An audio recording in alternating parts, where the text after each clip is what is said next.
You enjoyed the chase more than you did having the title, or you did? Yeah. I mean, obviously, it's so rewarding to have the title and know that the company feels like you're the guy or whatnot. But for me, it was always much more fun getting right there and then figuring out how they're going to just keep it out of my grasp, and then continue to add to.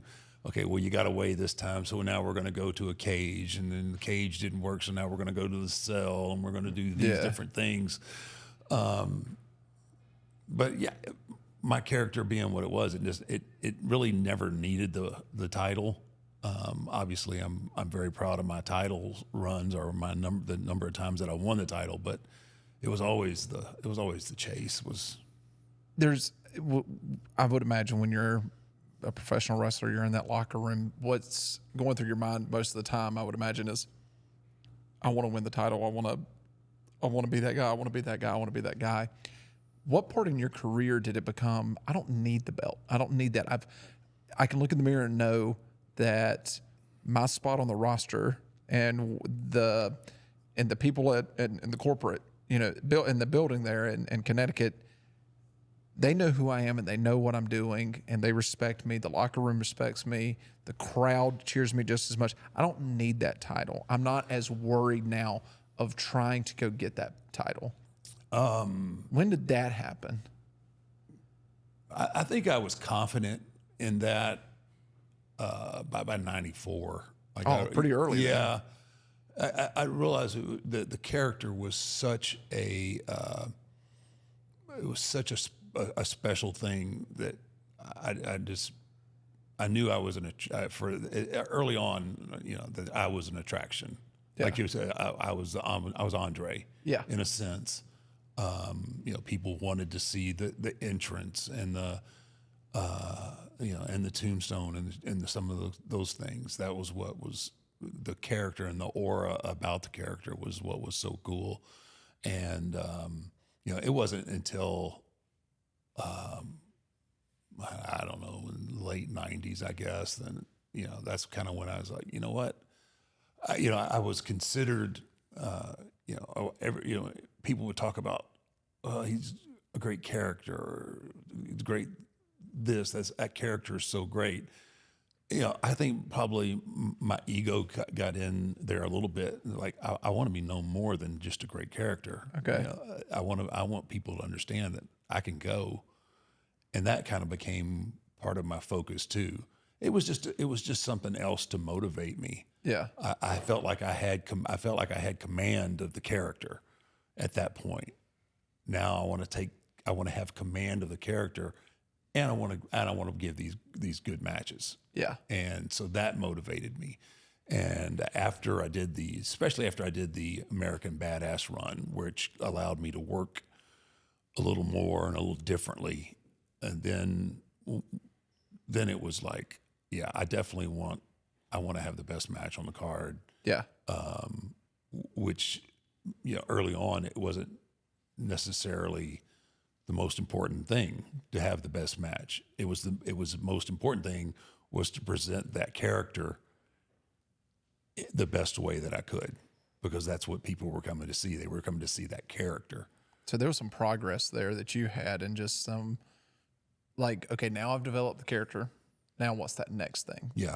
And I think that gets lost with a lot of people, no matter what they do in life, but like they will set this goal out where I want to, in your case, I want to be the best character in wrestling. Well, once you achieve that, what are you going to be then? What's your next thing? Right. What if you achieve that in 3 months? Okay, now what? Right. Yeah. And a lot of times they go, well, I'm the best character, I'm good, and just sit back and get lazy. And you get lazy, you get fat, and the fat pig gets slaughtered, right? That's right. So I think the one thing that Cody has going for him, that a lot of people that have been put in this position before that maybe weren't the right person to carry that torch for the company, is he's got this fire in him that doesn't get extinguished just because he got the title. Yeah. I don't think Cody wants to be just a guy that wins one title. I don't think he wants to be a guy that is that one and done type of guy. I think he's got something in him where he does have this chip on his shoulder. And as much as he loves the fact that he is Dusty Rhodes' son, those are big shoes to fill, and a lot of people will compare him to that. I think he wants to be his own guy. And I think he wants to make his own. I think that's really evident with what his, just his display of what he brings. Yeah. His dad was always in like denim cutoff shirts and jeans and a big belt buckle. Yeah. He's always dressed to the nines, man. American Dream, American Psycho. It's American Nightmare. American Nightmare. I'm thinking about chainsaws cutting Here up comes hookers. here comes the comments. I can't believe you misspoke. I misspoke. I caught into the Psycho. That's the wrong name. Oh gosh. God, Undertaker doesn't know what he's talking about. He doesn't. I've been making it up for years. He must have tied that ponytail a little too tight. That's fake on his head. The fake ponytail's coming off right after the show. Anyway, the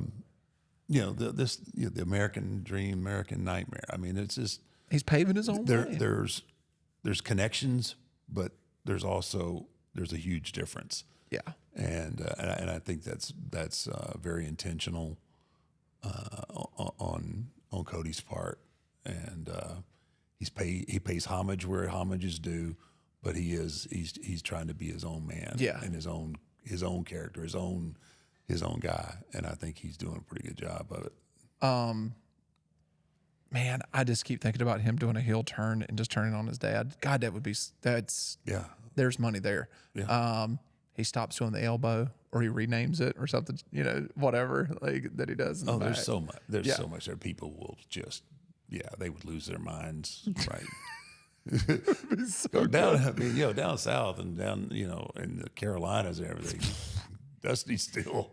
They got statues of Dusty.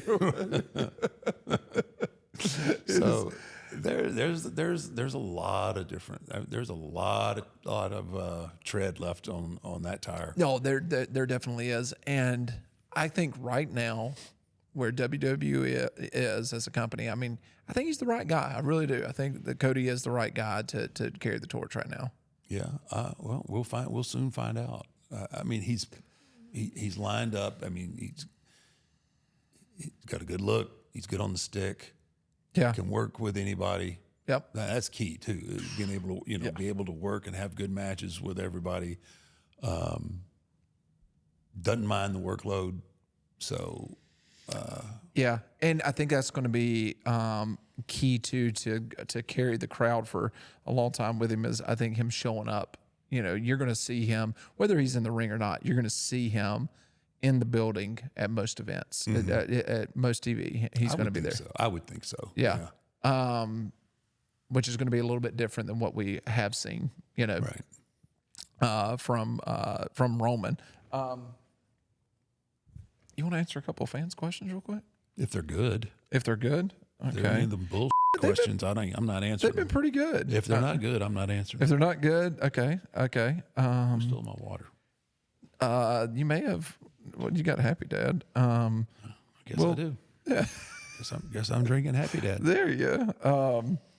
All right. So, talking about being in good shape, thanks to First Form, you're in better shape than you've ever been. Maybe. Wait, somebody. What? No. You're That's not the ad-libbing. question. I'm just ad-libbing here. You're Because First ad-libbing. Form. Because the things about being in good shape. So, this question comes from Walter Shannon. Hey, thanks for taking my question. What years do you consider your peak years physically? There were some years that you looked in particularly good condition and were doing some crazy things athletically, like he named off 96, 97, 98, 2000, 2003, 06, 07. What years did you feel that you were in peak condition? Keep up the great work. Thanks for all you've done. Oh, Walter Shannon. What is that? About 6 years out of my 30? He named off 7 years, yeah. 7 out of 30. He saw 7 years in there where you were like, man, this guy's in really good shape. This dude is jacked. And from 96 to 07, you were running pretty hard. Yeah. Well, from 90 to 98 was real hard. And then you needed a I beer sponsor, didn't you? I downshifted a little bit for a minute. And, I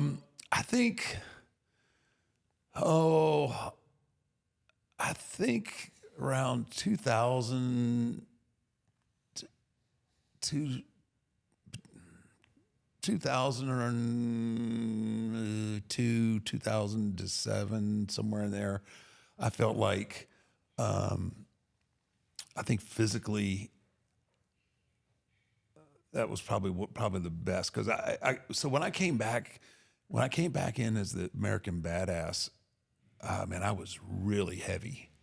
Like I intentionally big, and like I was just training to be big. Yeah. And then I ended up tearing my pec, right before I was about to make my return. I was like a couple of weeks from coming back. I had a groin injury, and I'd taken time off, and then I was about to make my comeback, and end up tearing my pec. And I remember going to the doctor and getting on the scale. I was 354 pounds. Is that the biggest you ever? Oh, been? I was shocked. I had no clue. I had no clue how heavy I was. Dude, when I went in for the MRI, I had to go in with one arm down and one arm up. The only way I could fit. You want to talk about claustrophobia? Dude, and I'm not claustrophobic. I passed on, they offered me a Valium to take, right, to calm me nerve. I said, man, I'm okay. I got this. I'll take two. I was so big that I was touching all the way around. No, sir.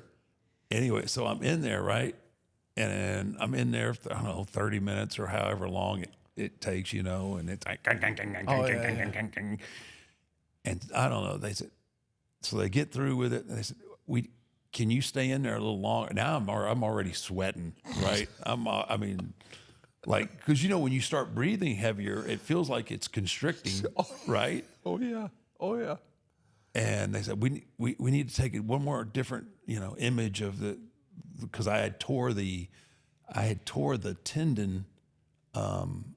I tore the tendon from the muscle, and usually it's the muscle from the bone, or how the tendon comes out of the bone, and that's a easier. But I tore the muscle in the tendon, so they wanted to get 15 more minutes.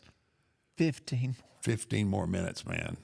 I'm telling you, I was soaking wet. I was sweating so much. I'm not a sweater. I mean, you are at 355 pounds. You're a big boy there, brother.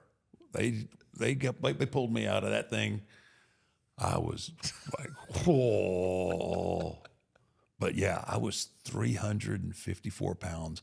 By the time I came back to work, when I debuted the American Badass, I think I was 338 pounds. And I had never worked that heavy, ever. Yeah. I'd always been... Could you feel a big difference in how you were moving and everything? Yeah, when I finally got down, so I just kept whittling it down. But I really realized that like 290 to 295 was my ideal body weight, and that was what I was around 2007. I'd jump up to about 305 every once in a while, but yeah. Where are you at right now? I'm probably about 290 right now. Yeah. Yeah. Do you feel good at 290? Do you feel like you need to be a little bit less? No, I feel pretty, my back, I don't know that the weight's going to make any difference on my back, but hell, I got metal hips and metal knees. Okay. You can. I mean, as long as they don't rust, I'm going to be all right. Keep you away from the beach. Yeah, keep me away from the beach, metal detectors.